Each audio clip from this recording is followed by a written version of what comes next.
Hey guys, I wanted to make another quick video on just kind of some tips for, taking toy photography pictures, just random little mistakes I see and are pretty common in, this hobby.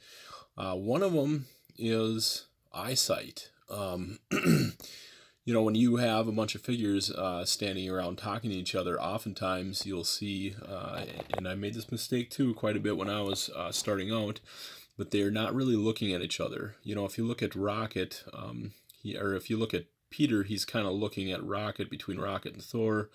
Thor is not really looking, making the best eye contact with Peter.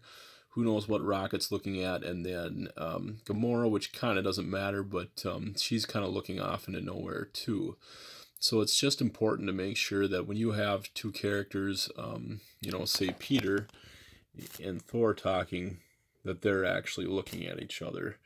And that means fully tilting the head on your characters to where they actually make eye contact. And just another thing, I noticed this myself, and I've heard other people say it.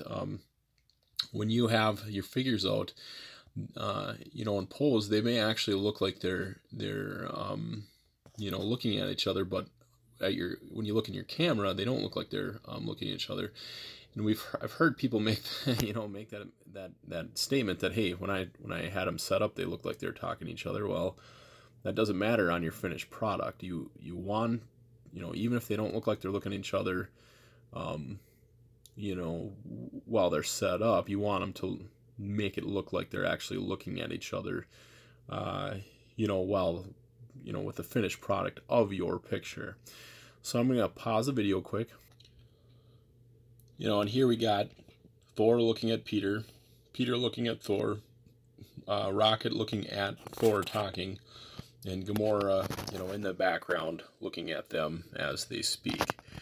So it's just another easy little tip for you guys to, notice, or, things to look out for while you're doing your toy pictures. Just make sure that they have good eye contact at all times, and make sure that they have good eye contact in your pictures, not not as much, it's not as important when you have your figures set up, excuse me. We just want to make sure that your finished product, they look good. So anyways, thanks for watching this video. Hopefully some of you find it useful. Hopefully some of you remember that. It's like usually one of the last things I do.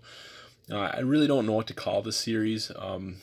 I think I wrote common mistakes in toy photography. That I'm not really settled on that name for the first one, for the first video. That was about, God, what was that for? Oh, that was the running pose. If you guys have any suggestions for what I should call this series of pictures, just let me know. I would love to hear what you guys have to say. So anyways, hit that like, hit that subscribe. Thank you guys for viewing. If you have any other suggestions for mistakes that you see in toy photography, let me know and I'll do a video on those. So anyways, we'll see you guys around.